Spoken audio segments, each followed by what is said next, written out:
In this video, we will start with the lesson number 14, जीवन धात्री वर्षा.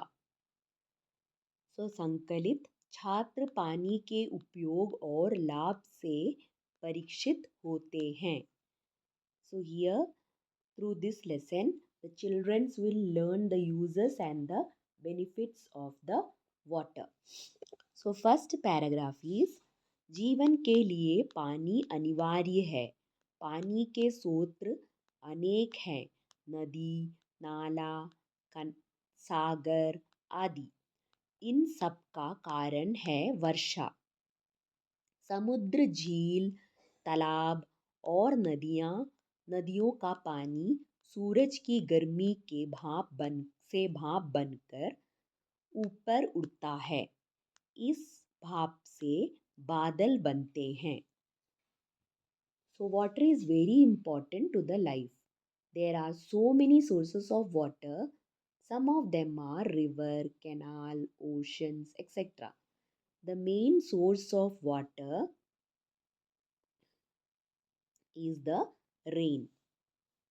The water in the sea, the pond and the lake evaporates due to the sun's heat, and then the water goes to the atmosphere, and then it cools and become a clouds and the rain comes. Okay, so here next paragraph is ये बादल जब ठंडी हवा से टकराते हैं तो इनमें रहने वाले भाप के कण पानी की बूंदें बन जाते हैं. बूंदों वाले बादल भारी होकर जब धरती की आकर्षण शक्ति से खींचे जाते हैं तब वर्षा के रूप में बरस जाते हैं.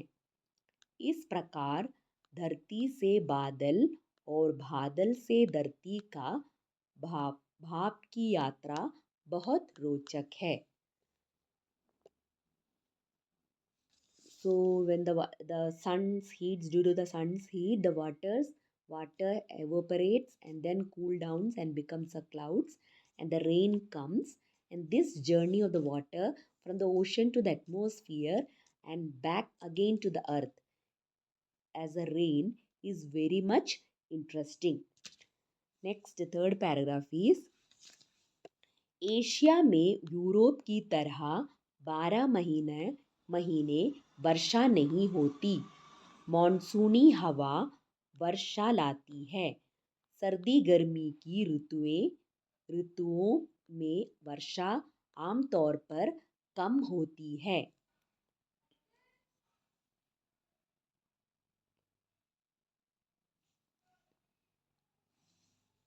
इसलिए लोग वर्षा ऋतु की प्रतीक्षा करते हैं.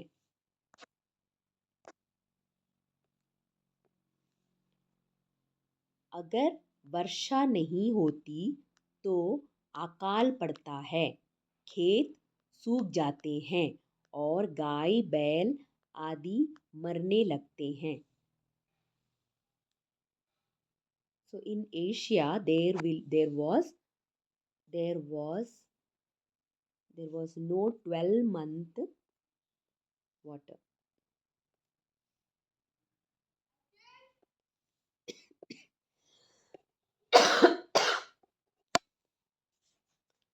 In Asia there was no 12 months rain as in the Europe. Monsoon wind will bring the rain. Usually in summer and winter rainfall is less. So therefore the people will wait for the rainy season.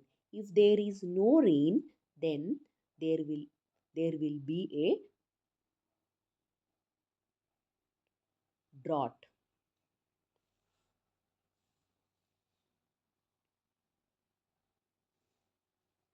So the fields will become dry and the cattle will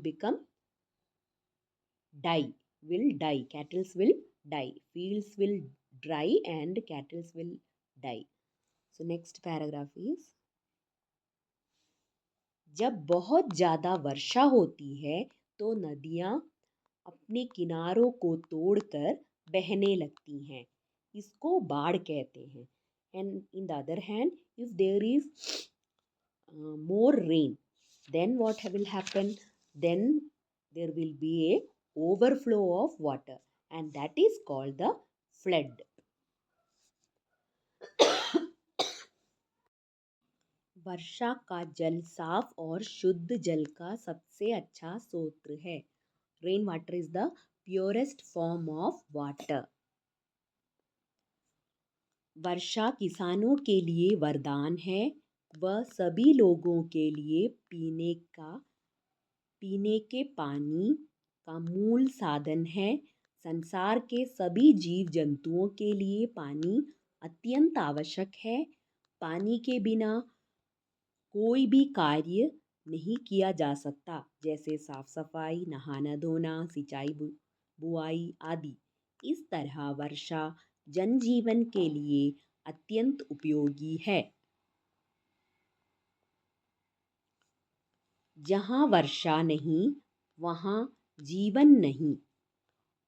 So it is the main source of drinking water for everyone,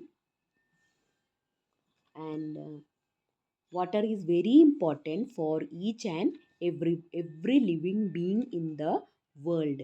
Without water we cannot do any activities like cleaning, bathing, irrigation, etc. So water is very important in everyone's life. If there is no rain, there is no life.